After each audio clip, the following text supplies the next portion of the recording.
Welcome back, pet parent.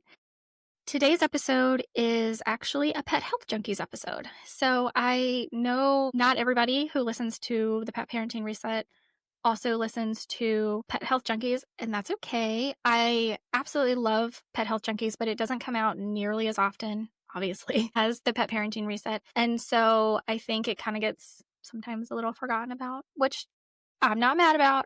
When we have an episode with a guest and it turns out to be like, oh, this is really, really amazing stuff, I don't want you to miss it. And so I am giving you that content today. It is an episode with Dr. Marlene Siegel, and actually we are going to be doing a follow-up episode with her, so I will be posting that on this channel as well. Dr. Marlene Siegel has been on the Pet Parenting Reset before, but this particular episode that we did with her is all about detoxing, because we talk a lot about detoxing, but what does that actually mean and how do we actually do it? And I feel like sometimes that gets lost. I don't even, like, are we talking about this? I don't know. I know we talk about detox. Are we talking about how to do it? But are we talking about how to do it the right way? But are we talking about what needs to be in place in the body to be able to detox? Because if we just try to detox and our detox pathways are not open, that can actually cause more problems than where we were at to begin with. So again, there's so many things we talk about in this podcast episode with Dr. Marlene Siegel. I don't want to belabor it because you're going to hear all about it. So here you go. This is the Pet Health Junkies episode that I just released with Dr. Marlene Siegel on detoxing for your pets. I know you're going to love this. Come back to me wherever you are. Instagram is my favorite place to be, and let me know what you think, and I will talk to you next week. Welcome back, Pet Health Junkies. Today we have such an interesting topic we're talking about. We're talking detox. But what's really cool, so obviously I have my co-host, Pam Roussel with Perfectly Holistic, and Janet Cesarini with Pupology, but we're not just talking about detox today. We're talking about detox with one of the most amazing integrative veterinarians that any of us know. Her name is Dr. Marlene Siegel. You may have heard her on the Pet Parenting Reset podcast we did a little while back. She's been practicing veterinary medicine for almost 4 decades, and the last 25 of those years have been dedicated to alternative modalities like ozone therapy, photodynamic therapy, assisted lymphatic therapy, hyperbaric oxygen, laser therapy, and more. She is definitely a visionary in the veterinary field, and we are so excited to have you. Thank you for joining us, Dr. Siegel. Oh, I'm always so honored to be with you and your audience. So we talk so much. I mean, first of all, we just talk a lot. Like the number of words that come out of our mouths every day is astonishing. But we talk when we are talking to pet parents, to other even pet professionals, we're always talking about detoxing. But one thing that I noticed is that we throw around the word detox a lot and we don't really explain what that means. We thought that would be a really amazing topic to have you come on and talk about. Perfect. Yes. And we have a great starting point as well. Yeah. So I know Janet, Pam and I, we met. Janet, you have a bunch of the questions laid out. I want to say, first of all, like if people are interested in your history, your backstory, we covered all of that on the Pet Parenting Reset. You can go back to that. We don't need to rehash all of that. But I would like to just give you the opportunity to just, if you want to throw in like, why should people be listening to you right now? Oh, that's a big question. I think we're in a world of too much information where on the internet, you have everybody and their brother and sister are giving their opinions. And so there's a lot of information, but it may not all be accurate or it may not all be applicable. So I think the conversation around really how to use discernment and how to use critical thinking skills so that when you're posed with a question and somebody gives you an answer, to be able to ponder that answer and figure out, is it really, does it make sense? If things don't make sense, then It just doesn't make sense. And one of the things I model after is actually how nature does things. So if there's ever a question, which way should we do it, to the left? Should we do it to the right? I really look at nature and I say, what are the models that nature uses to show sustainability? And then that's the one I'm going to model after, because man has a tendency to kind of mess things up. It sounds good, but especially when it comes to pets, we think about the things that we do for ourselves, but dogs are not small people and cats are not small dogs. So everything that we do for ourselves isn't actually linear and applied to our pets. So that's would be my first comment. I love So it. good Yeah, go point. ahead, Janet. I was gonna say I can overwhelm the conversation, so I wanna give you guys the opportunity. I can do that too, but um, I try to be on my best behavior. So, Dr. Siegel, detoxification is near and dear to all of our hearts and to our listeners, and especially, you brought up dogs are not small humans and cats are not small dogs. Yet we all live in the same world and we have the same issues and biological responses most of the time to environmental toxins, food, and then, water. But the thing that gets me the most probably emotional or upset or really affects me is the daily discussion about vaccinations and flea, tick, and heartworm prevention. And that was the last conversation that I had on the floor before coming back to the office. And the customer in this example, she is all about, she feeds raw. She does not over vaccinate, according to what she tells me. She does diatomaceous earth and natural flea and tick and just parasite prevention. But she's having a problem with flea infestation, which we believe is coming from her indoor outdoor cat. So she can't get a control of it. And today she's like at the end of her rope and she's like, which medication? This was her question to me. I want to talk to you, Janet. Which medication from my vet can I give to my dog and my cat and it still be safe? And what was my answer? I said none.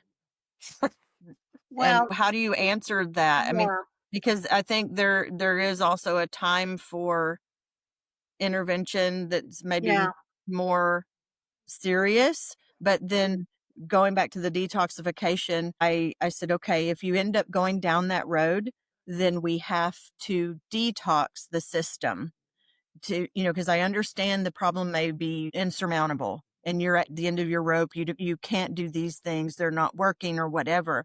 And that happens. That's a very regular conversation in the store. And so detoxing is on the top of the list. Below that is cancer to let you know what's coming up. But what do you say in that kind of yeah.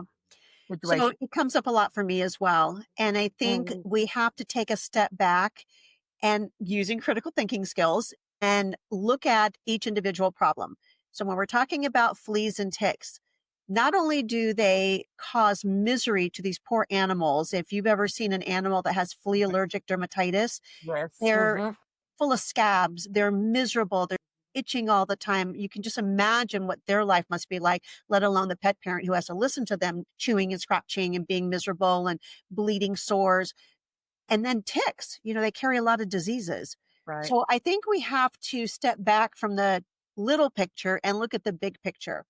Number one, what are the things that we have control over that we can implement? And obviously, food is the first one. Mhm. And if you're going to have a big dog, just know it's going to be more expensive to feed them. It is what it is. And then water, and then environment, and the things that touch the skin, what you're breathing, all of that are things that we can easily control.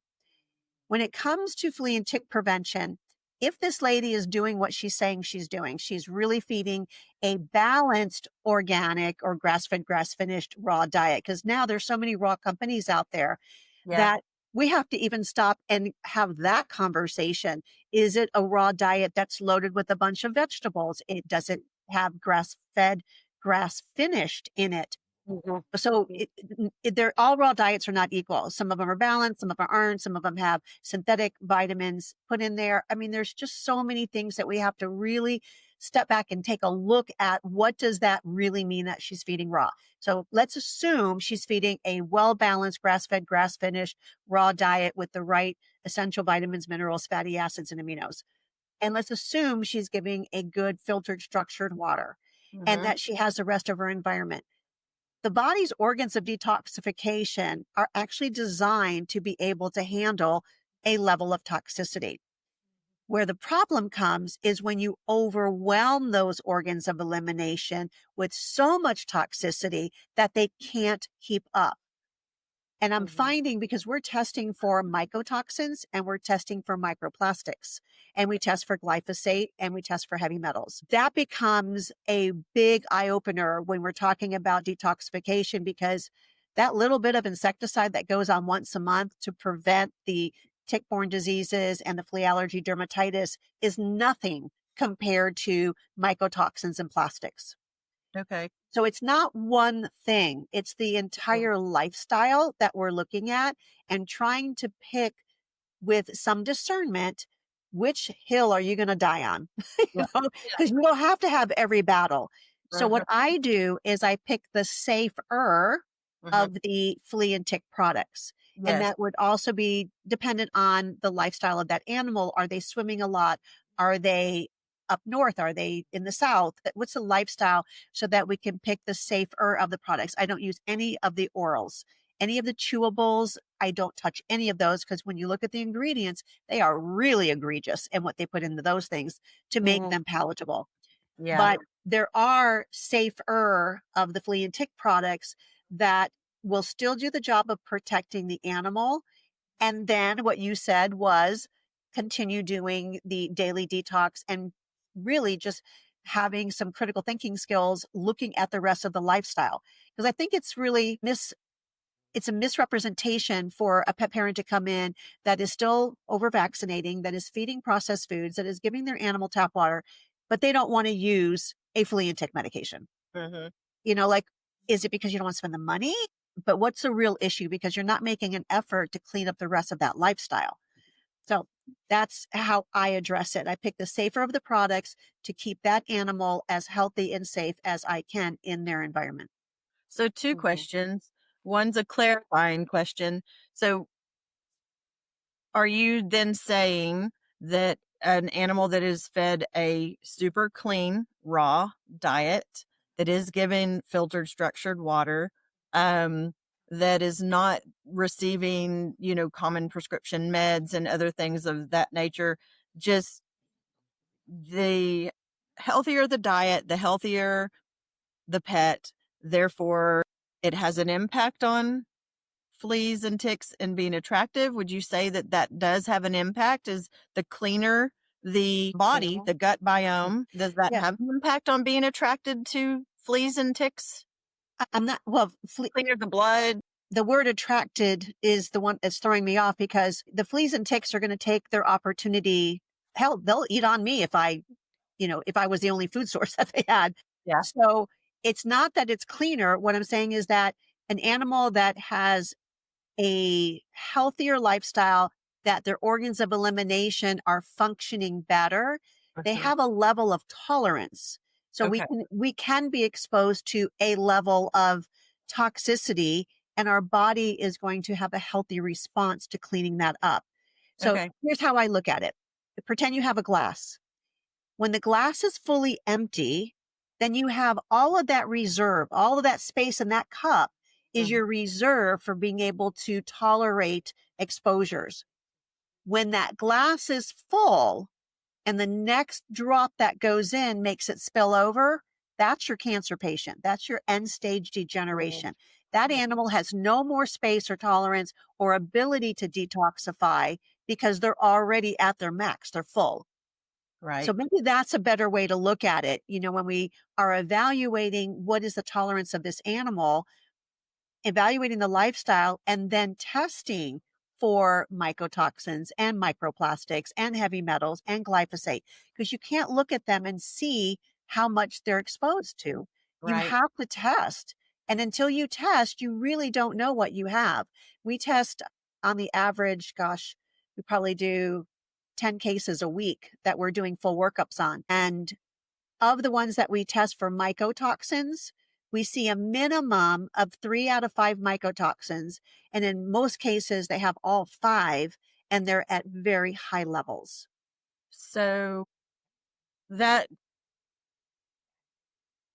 number one, how can a pet parent get access to said tests?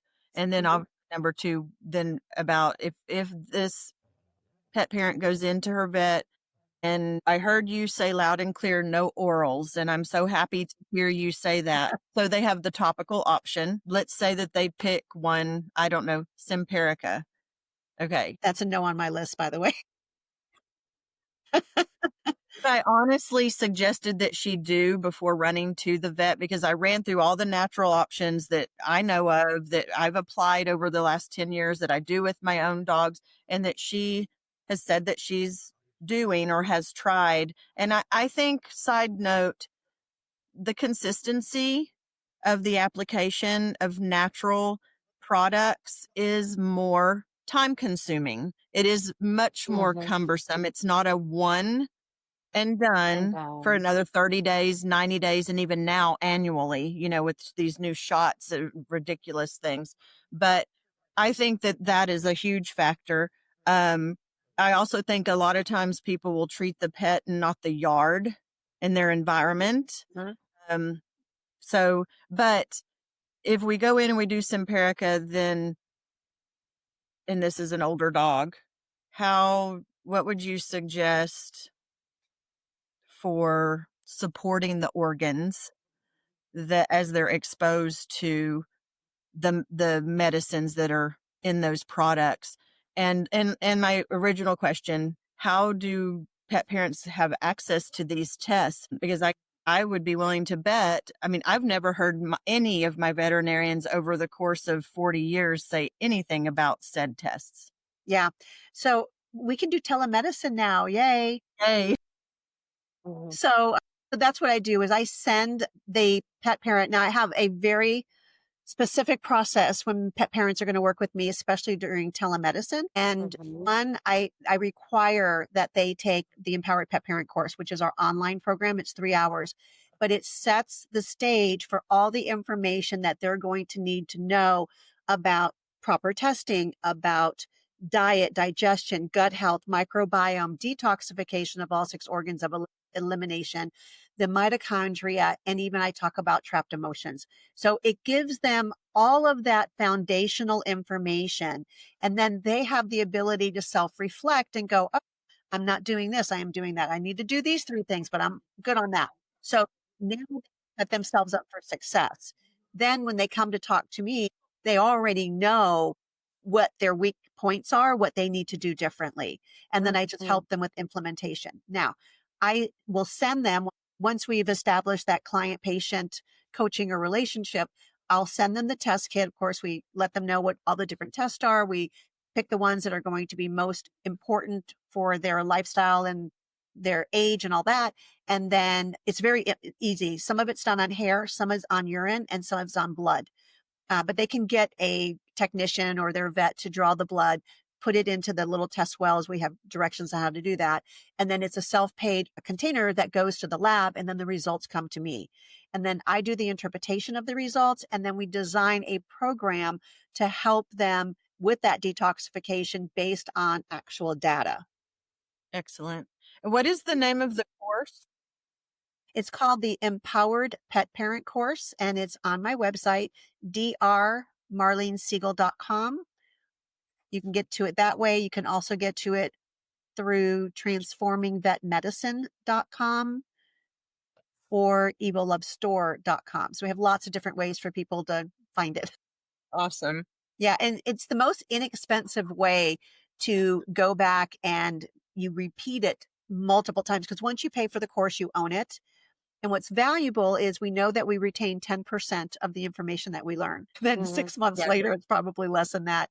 And So we have to go back and review, because as you watch it for the first time, there's going to be a certain level of information that you go, wow, it really pops out to you and you resonate with it. And then you get that going. And then you go back and watch maybe a few months later. Now you've made some lifestyle changes, and now you go back and you watch the next level.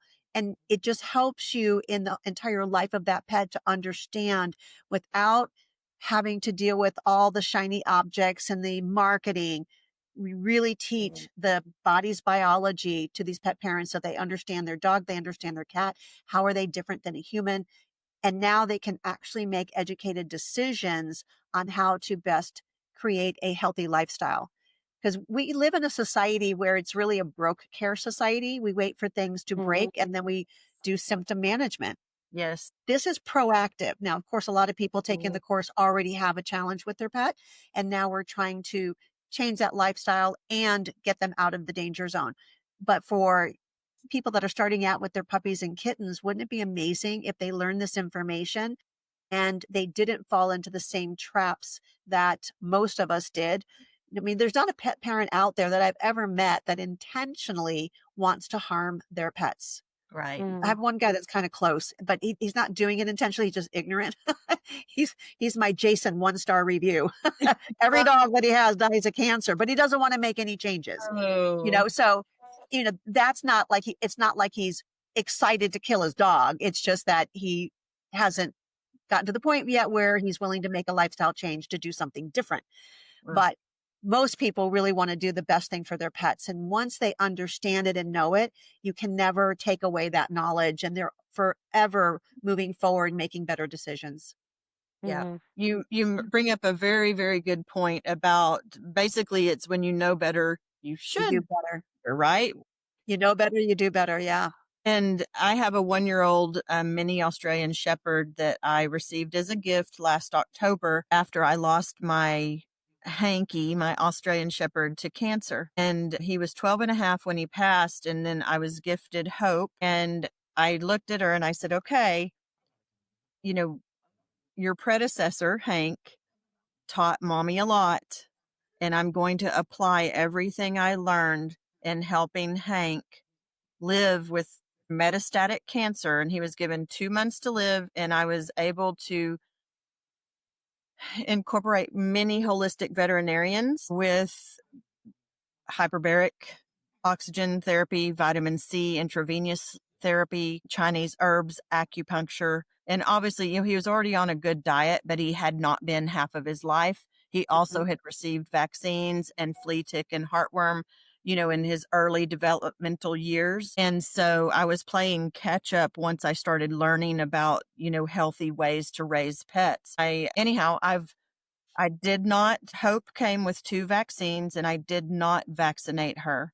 And people maybe think that that was plain Russian roulette, but I trusted the information that I had to expose her. Like, we don't treat our yard with pesticides. And so she's out in the yard eating the dirt, eating bark off of a tree, rolling in the grass, eating the grass, twigs. That she was exposed to that. I did not, as I said, vaccinate her. I put her immediately on colostrum and gave her goat milk, fermented beets, fermented mushrooms. I put her immediately from a kibble diet to a raw diet. And then she turned a year, 2 months ago. I had her titer tested, and she still had immunity for rabies, lepto, distemper parvo. Is that all of the main 4? Mhm. She showed immunity for all of that. I never gave her a rabies shot. So that had to Mm. have come from the mother, Mm. correct? That's going to be a little dangerous territory, because in the United States, there is no acknowledged titers for rabies. Okay. And so, It's on the lab report. yeah, but there's the government, no state recognizes rabies in the US. Uh-huh. But when you're shipping animals overseas, the countries will require a titer for rabies before they come into the country. So I just Interesting. didn't want pet owners to be misled in your comment that you can do a blood test, and if the rabies titer is adequate, that they don't have to get a rabies shot because We it is, can take that part out.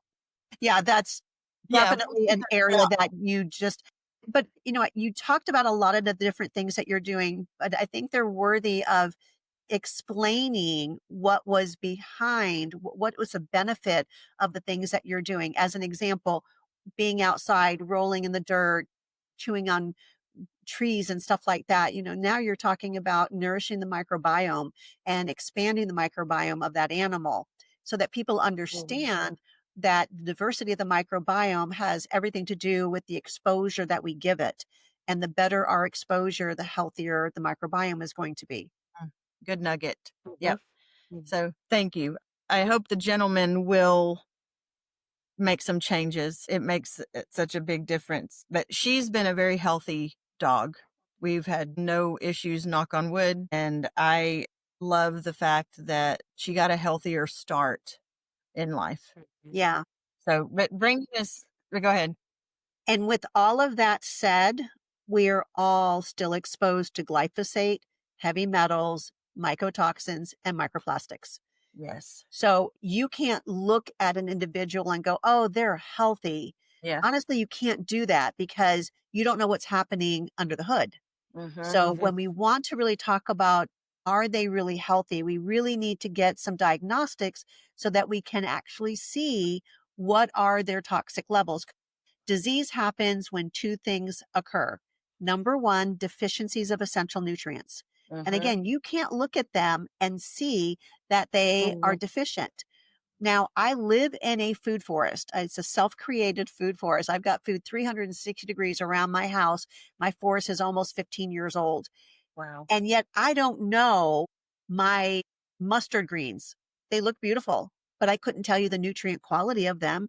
So what is the selenium in my soil? What is the manganese in my soil? I don't know. And so the essential nutrients are those nutrients your body cannot manufacture in sufficient quantities on its own. You have to get them in your diet. Since most of the food that is grown in the US is not grown in regenerative farming conditions, then I think it's safe to say that most of the food that we're eating is nutrient deficient. Mm, Glyphosate rains on us every time it rains. It blocks the shikimate pathway in microorganisms that are the ones producing the 3 amino acids that we need in order to produce dopamine, serotonin. So how do we know if we are actually getting those? Because the glyphosate's raining on us and it rains on my garden too. So I know there's an exposure level there. I just don't know how high.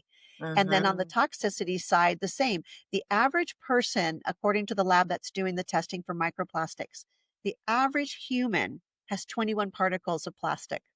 Now, 0 is normal because we never had plastic before the 1800s. But more and more plastic is being introduced into our diet, into the oceans, because now the fish are eating the plastics that we're dumping into the oceans. And so when we eat fish, we're getting lots of plastics. So there's just so much exposure, aerosolized exposure from carpets and from synthetic clothing, and the list goes on and on. So how, if the average person is 21, we're seeing numbers in pets that are in the high 30s and high 40s. So wow. far, my highest pet was 49 particles of plastic. Wow. Yeah. You go to the grocery store and look at how food is handled. It's 95% plastic. So I don't think this is a conversation of, I have plastic. I think the conversation is, how much do I have? And how much is it affecting the biology of that individual? Because it's a hormone disruptor. It can block vessels if it's big enough in size. It is causing all kinds of havoc in our metabolism, but you don't see it. Same thing with mycotoxins. The symptoms are almost everything you can imagine, from ain't doing good to poor coat to relapsing to allergies. It's all over the board. There's not one specific thing. So we just have to start testing and seeing what we're really exposed to. And by doing the testing, it helps you to go back and figure out, where was the exposure. And then the course, the most important part is how can we minimize exposure? So in my house, we have no carpet. We've gotten rid of all plastic storage containers. You can't get me to go near a plastic water bottle. I use stashers, which are silicone for storing our food, or glass or stainless steel. It's a start. I'm not saying it's perfect, but at least it's a start for helping to clean up the environment. And then I use commercial air purifiers that are made for home use. They go down to 1 micron to clean the air. And then I use water filtration that also goes down to 1 micron. The system I use also produces molecular hydrogen. So now you get your antioxidant along with clean, filtered, structured water. Nice. So these are the things that we have control over, though. Yeah. And that's where I want to help people to realize is that, yes, we are living in a very toxic soup, but there are things that we can do to mitigate and things that we can do to support our health. And then also EMF, I want to make sure I mention that because there's so much we can do on EMF. We actually have a device now that goes on your electrical line from your power box that comes into the house, and it literally will remove all of that dirty electricity. And we have studies that show that. So doing things like that, doing things in the home that helps to restructure or change the way light interacts with us so that the EMF is still there, but we're supporting the body so that we're interacting with these light photons in a way that supports our health and helps us to be more resilient. Of course, it helps our pets. So these are the things that we can control once we learn how to do that. And then it's the daily detoxing, when to take binders, when to do liver flushes, when to do coffee enemas, how to sweat. People don't sweat anymore. They don't go outside and sweat. And that is so important. We're not exposed to light. Like, we're talking about detoxification, but the basics, go outside, be outside in the morning, the middle of the day, the late afternoon, because all those different wavelengths are affecting our biology. We literally make ATP through the Krebs cycle using the infrared light. So if you're not getting exposed to that, you're going to have a problem. Well, if you live in an area, it's wintertime, you don't have a lot of light, well, then use a full spectrum sauna. So there's solutions. It's just understanding what do we need to do to have a healthy lifestyle, and then how do we make that happen? Exercise. Oh my gosh. Most of these animals are not getting any exercise, and walking around the block is not exercise enough. We're talking about the kind of exercise that moves your lymph. Oh, you know what we should do? Let's just name the 6 organs of elimination. How about that? That's a good one. Okay, because then people can understand what we're talking about. So we have kidney, colon, poop chute, lungs, liver, skin, and then lymphatic. But I combine lymphatic with fascia because the lymphatic runs through the fascia, and the fascia is as important as the lymph for helping structure and detoxing and communication. Let's talk about, in my opinion, the lymph and the liver are the 2 most important organs of elimination because they do the most work. So your lymphatic system doesn't have a pump. It requires high intensity movement in order to work. Well, our pets used to live outside and they had to run down their food and wrestle with it and kill it and then eat it. That's a lot of high intensity exercise because they were out running and it was fast spurt, all that stuff. But they rarely get exercise like that unless they're an athletic dog and you're doing agility or some other exercise with them. But the average pet isn't getting that exercise, as the average human isn't. So this doesn't require any tools or equipment. It requires moving lifestyle. So we just covered go out in the sun, and we covered movement. We've talked about clean, filtered, structured water. That could be a whole topic in and of itself, but I've got stuff on my website if people want to compare the systems that I recommend. And then for the skin, we're talking about sweating. We mentioned that already. And I work in my garden. So when I go outside, I can be drenching. But I will tell you, about 15 years ago, I didn't sweat. I had to teach my body how to detox and how to sweat. When I first started using my infrared saunas, I wasn't sweating. It would take 20 minutes before I broke a sweat. Now I can be in there for 5 minutes and start to sweat. But that was not a good sign. You need to be able to sweat and release toxins. And then, of course, elimination. I don't remember the statistic anymore, but for humans, the number of humans that are constipated, oh my gosh. Or they think having one bowel movement a day, but they eat 3 to 4 times a day is okay. That's not okay. And our animals, we see similar problems with obstipation and constipation in these animals. Again, it all has to do with proper elimination, proper digestion, the microbiome. So that helps us to have a better overview of how we are able to start to detox. And then we can get into products that we can use. So I have a fascia decompression course that pet parents can take, and all it requires is your love, your attention, and your hands. And then we teach you how to use your hands and how to manipulate the skin and the joints so that you're actually improving the fascia circulation. I'm also doing a lymphatic course for pet parents. We have a special stone and it has frequencies in it. And then we're teaching them how to open up the areas of drainage and then how to be able to do the lymphatic drainage. Because not everybody has the option to go out and do high intensity exercise. Maybe the animal has arthritis or other conditions that don't allow that, or the pet parent can't do that with the pet. So for whatever reason, we still have to get that lymphatic moving. And so this would be one of the tools that we use. Rebounders, if somebody has a trampoline, just gentle. Do not bounce them 5 feet in the air. This is gentle. I can see the picture right now, right? But you told me, and then they bounced off and broke their leg. No, this is just very gentle bouncing so that we're getting stimulation. Vibration plates is another thing that we use. And the vibration plates are amazing for people and pets because now you're not having to go outside and do things that your joints aren't happy with, but yet you're getting the vibration that's still contracting muscles and getting your lymphatics moving. So those are the 6 avenues. Are you talking, Pam? Am I hearing myself? Okay.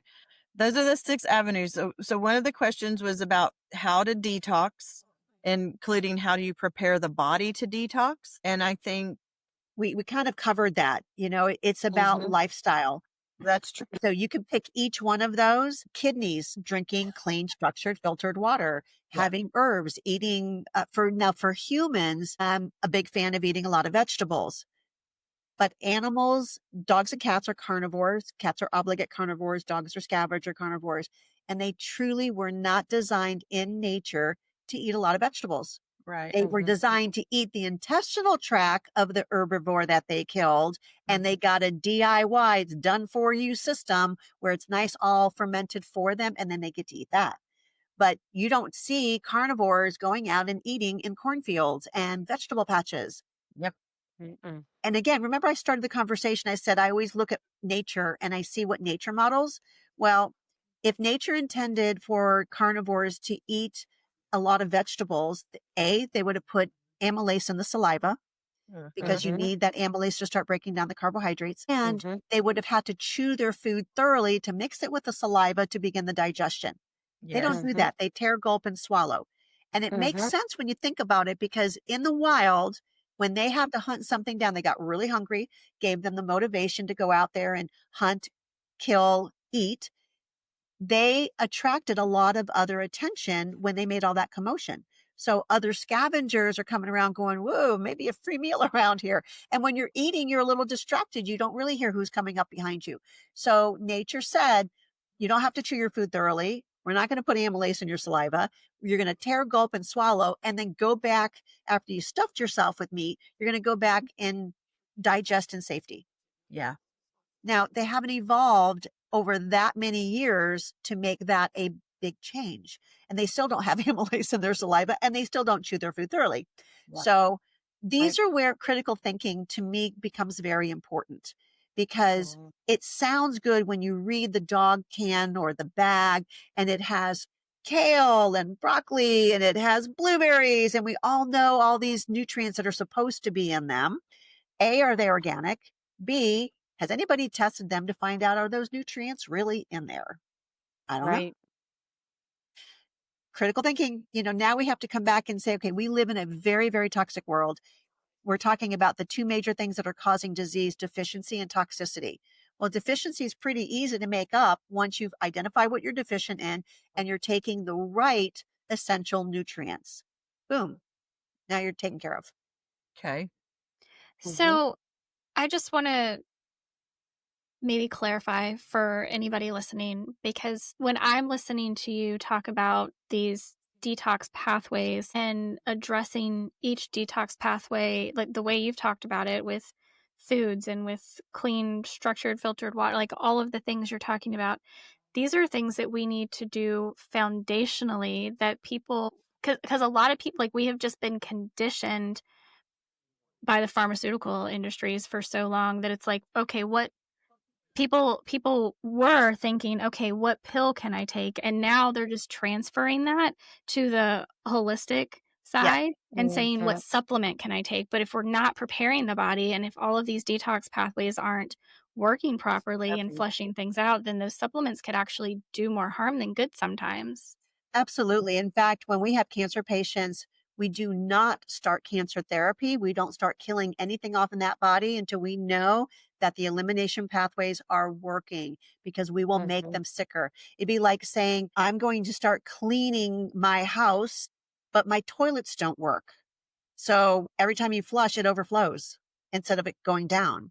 Right. I know it's a gross thing to think about, but that's what happens in the body, right? It can't get Mhm. rid of the things that we're starting to kill off. And so it Yeah. becomes toxic, or you start reabsorbing it because you aren't peeing it out. You're not pooping it out. So you're Mhm. absolutely right. We have to prepare the body. We have to create a lifestyle. But the supplements I was talking about are the essential supplements, not, Mm. oh, do I want to take a mushroom and ashwagandha? And no, those are all the extras. The Mhm. essential supplements are the ones the body has to have in order to function properly, like the fatty acids that make up the cell membrane. When you're deficient in that, your cell membranes aren't healthy. Right. So Mm. those have to be in the diet. Mhm. Then what you're talking about is transferring a pill for the ill to an acupuncture needle or an herb or, Chinese herb or whatever. That's what I agree with you is not the right way to do, because you're not addressing the root cause of the problem. You're not actually helping the body to do its functional jobs, and you're just adding another symptom suppression. Yeah. Mhm. Well, I know there are a lot of, because the supplement industry is way out of control on both the human Yeah, and animal side. multi-trillion dollar industry, and it's not regulated. Yeah, yeah. Yeah. I am also curious, and I know, imagine, Janet, there's more questions on your notepad over there, and I would love to give Pam a chance to talk too. But while we're on this topic of all of the lifestyle changes that need to happen for the body to be able to properly detox, I'm curious how you fit, or if you fit, fasting into that. Absolutely. Let's model after in the wild. That animal in the wild did not kill, it wasn't successful every time it went out to hunt. So Mhm. there would have been natural periods of time where they missed a meal. Just the fact that they ate at dawn and dusk is an automatic 12-hour fast or close to it. And then overnight, another 12 or Mhm. 14. By the time the sun went down until the sun came up again, they weren't hunting. So these are two natural patterns of fasting that they automatically did. But in our households today with pets, people fill the bowl with kibble and then they leave that, and the animal has terrible digestion. And they walk Mhm. over, they take a couple bites, they leave again. And that is obviously a sign of abnormality, but it's also an improper way to feed them. So we're feeding them out of love and kindness, but they're not getting that natural fast that they would have just simply by eating twice a day. And then I'm Mhm. a fan, if the animal is healthy and there's no other mitigating problems, of taking away one meal for the dog just one day a week. And I like to vary it around. So it may be Monday morning, it may be Thursday night. I always suggest, if you're leaving the house, make that the fast so that they're not coming over annoying you. And then you feel bad and we feed them out of love, right? We eat out of stress. So it is important that we don't overfeed them. We feed them a species appropriate diet, which is Mhm. meat, fat, bone, and organ meat for your macronutrients, Mhm. and then make sure that they're getting their essential vitamins, minerals, fatty acids, and vitamins, minerals, fatty acids, and aminos, and then some form of digestive help, some fermented foods to help with the gut microbiome. Now we start talking about a healthier Mhm. lifestyle. Does that make sense? Oh, yeah, absolutely. Okay. Absolutely. Did that answer the question? Mhm. Yes. Uh-huh. Okay. Did you have anything you wanted to interject, Pam? You haven't had a chance to talk yet. No, I'm enjoying the conversation, but I would ask Dr. Siegel, do you have any specific recommendations for cat parents? Because cat parents tend to fall into that all day buffet. If like your general population who feeds the kibble, right? So that's one of the first things I tell people is you got to take up the all day buffet. But let's say they're on a raw diet and we don't want to fast cats for days or, or whatever. They're not dogs, like you said, right? Right. So They are there any specifics that you want to pinpoint for cats? Yes, and I was about to say it before you asked that question. I was about to finish the whole fasting piece. That was all Mm-hmm. applied to dogs. With Mm-hmm. cats, we know that they can get fatty liver disease, hepatic lipidosis, and so we don't fast cats. But their natural fast would have been dusk and dawn. Yeah. Now, if you take away occasionally one meal and you feed them once a day, if they're a healthy cat, they're not going to have a problem with that. But you don't Mm-hmm. want to do what you just said, Pam. You don't want them to go for 2 and 3 days because then they will get fatty liver disease. But in the Mm-hmm. wild, they didn't eat every single 12 hours. So there were Right. times when they were more adapted to some form of a fast, but Mm-hmm. definitely do not change the diet on a cat and look and go, oh, when they're hungry enough, they'll eat. No, they will starve themselves into fatty liver disease. So that would be one thing. I think the other thing with cats is that they really need more moisture in their food. So a raw diet's already going to have 70% more moisture in it. So that's going to help. And I would still add some moisture on top of that, adding bone Mm-hmm. broth or whatever they'll tolerate. And I wanted to make one more point on the cat is that they are obligate carnivores. So Uh-huh. anytime we start introducing carbohydrates to a cat's diet, we are creating harm and inflammation. So these are really strong principles for cats that in my world, I find non-negotiable, but yet Mm-hmm. we have an industry that's built around a Yeah. money machine and we are the ones killing our cats. Yep. And I'm glad you said that. Let's clarify for our listeners that we're not talking about taking away the fiber source, like small, tiny amounts of fiber to feed the microbiome. You're talking about the massive amounts of grains and even grain Yes, free foods that are processed, right? That are just carbo loaded, not protein focused. correct. Yeah. Yeah, and you'll find that when these animals are eating a species appropriate diet, the amount of waste that they have, the amount of poop that they actually create is Mhm. so minimal. But Yeah. initially going from processed foods to a raw diet, you may find that the animals' GI tract they haven't figured it out yet. So sometimes they get a little constipated or obstipated, and we have to intervene just enough until they start getting regulated, but they will get Mm-hmm. regulated. Yeah. And to clarify, you do support the idea of cats having fiber in their diet, some sort of a fiber source, a prebiotic type of fiber source, not loads of tiny sources, because I know you really are a proponent of healthy microbiome and all of that. So define what you're calling a fiber source. Maybe like a little tiny bit of pumpkin or psyllium or some sprouts or mushrooms, like a quarter teaspoon, something that's going to feed their microbiome in that respect, not So grains I'm and gonna go not back to the wild. rice. In the Yes. wild, they eat the intestinal tract of the animal that they just Hmm. killed, and that's where Yes. they would have gotten their pre and probiotics. Hmm. So, I typically don't add things like pumpkin. I typically don't have to, just making sure that they're getting fermented foods so that they're Hmm. helping to support their microbiome. But I am not a fan of putting psyllium into the diet because they wouldn't have had that in the wild. So you're artificially creating fiber and waste that they were not designed. We need that. We need to have more fiber in our diet and our digestive tract, but they don't. So, yes, they have to have good sources of being able to replenish the microbiome, and they would have done that eating some of the cartilage and they would have eaten the intestinal tract and they got some fur in their mouth. So we do need to model a little bit of where they're going to be getting that from. So um, it's just some of the things that, like pumpkin is probably not going to be a major problem for them, but Mm-hmm.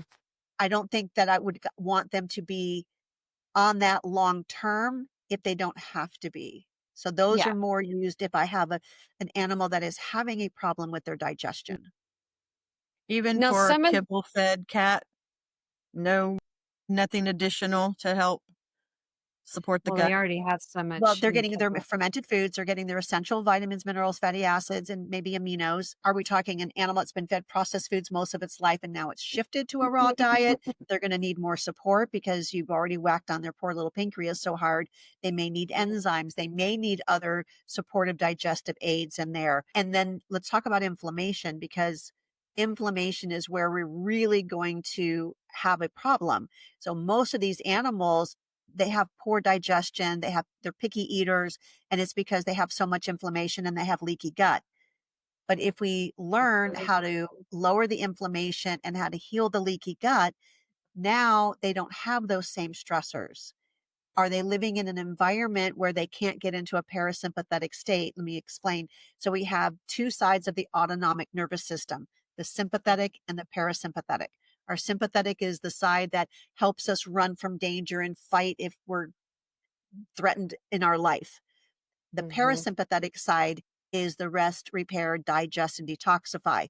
And they're on a teeter totter. So when we're in Mm-hmm. balance, we're right here. But when danger happens, your sympathetic side kicks in. It gives you all the extra energy to run or fight.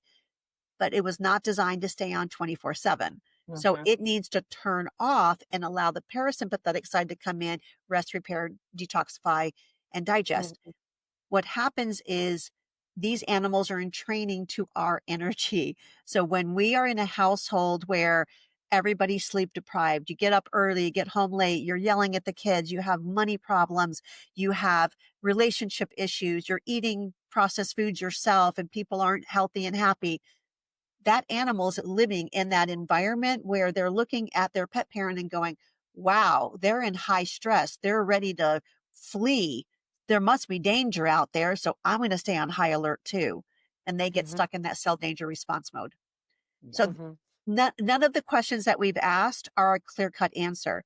There's so many pieces of the lifestyle that we really need to look at, Mm-hmm. different than in the allopathic Western model where we say, you have a symptom, here's what you take. Symptom goes away, you think everything is good. In the more bioregulatory approach, which is what I do, I look at the whole picture. I don't look at just the fiber. I don't look at just certain nutrients. I look at the whole picture. What is the lifestyle of the family that animal is living within? What's the water? What's the food? What's the air quality? What's the Mm-hmm. movement? All of these pieces, they're all important. So a Well, let me follow up on clarify. that. Go Mhm. ahead, Pam. No, I was just going to say, I'm going to qualify my question about fiber because so many of the raw food diets, like really good commercial, they always include some kind of a fiber source. We're talking tiny amounts in their recipes. So I'm not saying add more because they're already, whether it's whole food sources of greens or mushroom or, name your fiber source, right? But just in general, that's why what I was thinking in terms of raw food, just Yeah. because so So many recipes already have something in there to support that microbiome. most of the recipes, we'll talk commercial diets, not homemade recipes. Most of the Yeah. commercial diets that are using a lot of vegetables in their diet, they're used as fillers. It sounds good. It's great for marketing. It makes you think, wow, there's all these great vegetables that I would eat in there. So it's very appealing to the human mentality. But that Mhm. animal is not designed to eat them. So you're paying meat prices for vegetables. And is it really adding to their health? And I don't have a clinical study to show, but common sense would tell me if they didn't eat it in the wild, then they're probably not going to benefit. Now, if it was all emulsified and broken down and it was fermented and you wanted to put it in, there would probably be some benefit to that because that's how they would have eaten it in the wild. So Mhm. I'm a fan of sauerkraut juice. I don't give them the cabbage, I just give them the juice because now you're getting that same kind of a fermented microbiome. And think about in the wild, every animal that they killed probably had a little bit different microbiome because what they were eating was a little bit different. Yeah. We don't have a perfect model for that in our modern society because we just can't exactly create that same lifestyle. So I try to change the fermented foods and use different things. When you look at the people themselves, we eat probably under 10 different foods, types of foods a week. People don't have a lot of variety in their diet. And the animals, they simply went out and ate another animal. The diversity came with what that animal was eating. Yeah, that makes a lot of sense.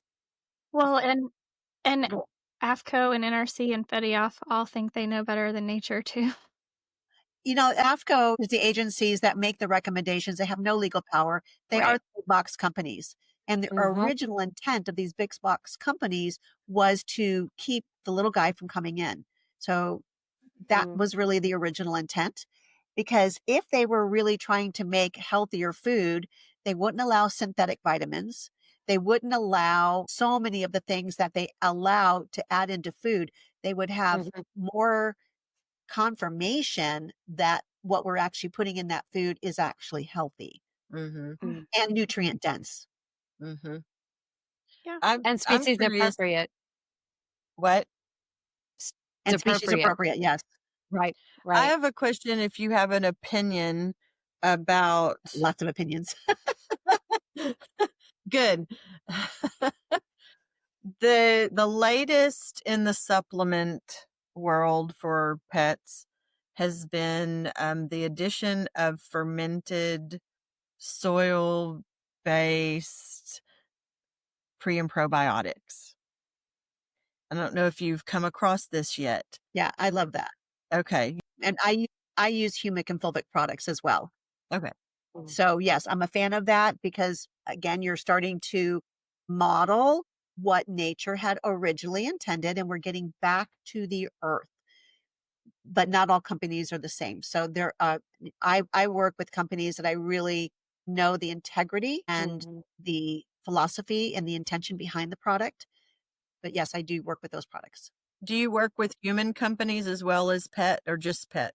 No, a lot of the companies are human products. And then I made the adapted strategies to make it applicable to animals, because Nice. sometimes we just don't have that available to us.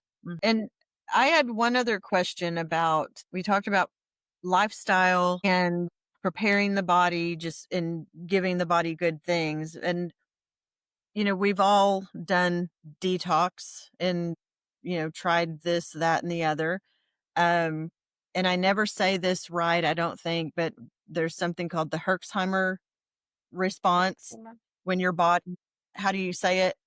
Herxheimer, you got it. Got it. Okay. I will say that the number of times I've done a detox protocol, the first time I did it, I had a strong response and I literally felt like I had the flu. The next time the next two times were not near what it was the first time. The latest, I didn't have any response. So I feel like I'm, from the anecdotal evidence that I see, I'm getting less toxic, but I want to know, is it safe to assume that our animals would have the same response if we are going through and changing their lifestyle, doing some of these protocols that you've described in our talk with you today, and just cleaning up their lives? Are they going to have the same experience if we start detoxifying the lymphatic system and the liver and all these things? If it is done inappropriately, yes. So a Herxheimer reaction is a clear indication that you went too hard, too fast without being prepared. Yeah. And so that's not the goal that we're looking for. And it shouldn't be for people or pets. We want to be more careful to make sure that we're setting them up for success. Now, it's my opinion, and opinions are like an anus.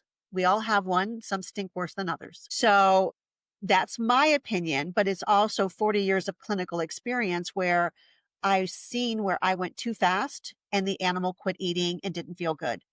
And if I go back and I slow down and I prepare them better, they don't have any reactions. They feel great all the way through. I feel like a question, and you've hit on it a couple of different times, but I feel like the question from listeners is going to be, well, how do I prepare them? Yeah, it's a great question. And I think it starts with understanding what is your toxic load. So we come back to proper testing, and you should have a pretty good idea if you're going to have a problem. How long have you fed your animal processed food? So even though you may be feeding a raw diet today, what Yeah. did they eat for the first 8 to 10 years of their life? Now, so that all didn't go away. In fact, there's actual studies that show that even heating foods to very high temperatures does not kill aflatoxins. So they're going to survive. And if the cow or the deer or the animal that was eating the chicken was eating these corn based diets that are full of mold or mold toxins, then that mold toxin transfers into the meat, into the milk, and into the eggs. So you may be thinking you're buying something good, but I mean, just go out to eat. When I go out to eat, I try to be as careful as possible, but I don't have any control over did they use eggs in whatever they cooked? Right. And were they organic eggs? Well, there's just a certain level that I don't go out to eat very much, by the way, for that reason. But when I I don't do either. go out, my non-negotiables are no gluten and no seed oils. If I can get organic, I will go for it. We live in a world, and sometimes you just have to be able to get along in the bubble. And then Yeah. you go home and you go back to, but again, this goes back to if your organs of elimination are prepared, they're primed, and you're always going through levels of detox, it's part of your routine, then you're going to be more resilient when it comes to exposure to toxins. Your body's going to be handling it better because your cup is going to be more empty. When you allow that cup to get full and the next drop spills you over, you don't have the resilience in there to be able to deal with it. Um, we're already at an hour. So I definitely want to be aware of everybody's time. One more I question. think this has been an incredible conversation. Lots of great questions and answers. Appreciate you so much. Pam, Janet, do you guys have any other questions that you're like, I really, really need to get this answered today? I do. Go for it. It's the big C word, and how a toxic environment, the body, may or may not contribute to cancer. And that may be a big, big Oh, we long. could have a whole hour on that. But, the short answer is the terrain has become so inhospitable that you now have rogue cells that are not being communicated to properly so that they don't know to go die. Apoptosis is the medical term for when it's programmed cell death. And we make cancer cells every day. Yeah. Every day we're making free radicals and we're making cancer cells. So it's not that making them is a problem. It's that the mechanism, the check and balance system that keeps them from growing has gone astray. So now the communication system has failed. The rogue cells don't have anybody telling them what to do. And so, like any of us, if we were cut off from our own military, what would we do? We would try to survive. And that's what they're trying to do. So we go back to our very basics. This is not a pill for the ill, a diet for the disease. There's no amount of chemo that's going to fix this. You have to fix the terrain. You have to fix the lifestyle, which includes the emotional component of what is this gift that I've been shown, whether it's your pet or yourself. The C word can be a very big blessing if you look at it from the right lens, because it's giving you awareness. It's giving you an opportunity to make changes and to think differently. So my wrapping comment would be that we all have the same opportunities. We have the same amount of minutes and hours in a day. We have the same ability to make choices about our lifestyle. And at some point, we have to wake up and we have to realize that the power to do anything that we want to do literally is ours. Literally. The power of our mind, the power of our action, the power of our voting with our dollars. That is all within our control. And when we start to take that power back and we start creating the world that we want to live in, if that looks like reducing the amount of plastic, it means reducing the amount of other toxins that we're exposed to, if it means living more with organic foods and organic supplements, if it's DIY where you're making your cleaners and you're doing a lot of the things that reconnect us to Mother Earth. You may not have a big yard like I only have a third of an acre. It's not a big yard, but it's food everywhere. But start with a pot that you can put in your windowsill. It doesn't have to be huge, major changes to your lifestyle, but you have to make a change. You cannot keep doing the same thing over and over and expect a different result. Einstein talked about that forever. And he also said you can't solve the problems of the day with the same mindset that created them. We were sold fast, cheap, and convenient. And we have to realize that that is not in our highest and best interest for ourselves, for our fur babies, or for Mother Earth. So what can we do differently? Can we go back to touching the ground, growing some food, getting the microbiome on you, eating your vegetables? You don't have to sterilize them when they come from your backyard because you didn't put any sprays on them, right? So I love going out. I will literally pick beans, open them up, and just eat them right out of the pod. They're just amazing. I'll take fruit or cherries or spinach, and I'll just munch while I'm just going through the garden. And people look at me and they go, "Oh my God, you didn't wash that." I go, "Well, yeah, I didn't spray anything on it." So, but what do you think you're washing off? There's a beautiful microbiome on there. When we make cabbage, when we make sauerkraut, what do? We use the bacteria on this organically grown sauerkraut. We don't put it in ozone water to sterilize it first. It wouldn't grow sauerkraut. Right. So we have to go back to a lifestyle and a mindset that allows us to reconnect with our soul, with the soul of Mother Earth, and make better choices. It's not hard. It is not hard at all. In fact, it is so much more rewarding. When you start to do it, your life just improves. But turn off the television, turn off the games, and use that time to start reconnecting back with you, your soul, your family, and Mother Earth. Amen. I think that's an excellent place to end. That was beautiful. Yes. Dr. Siegel, you did mention earlier a couple of websites people could go. You have the pet parent courses, a number of courses that you spoke about. And I know you also have I want to say this right, I keep in my mind, I'm like Evolve, but it's Evo Love. Yeah, it's love backwards and forwards. Oh, that's so At it. It's love every way you look at. Oh, I love that. Yeah. And you have a growing line of full natural, no synthetic products that I mean, I'm on your mailing list, so I get to see every time like something comes up and something new is added, and I'm like, oh, that's so beautiful. I love it. Yeah. I'm going to So get the on. easiest way to access everything is through drmarlenesiegel.com. And then that's the hub of everything. And then you can just click on the icon that you want to go to. That's the easiest.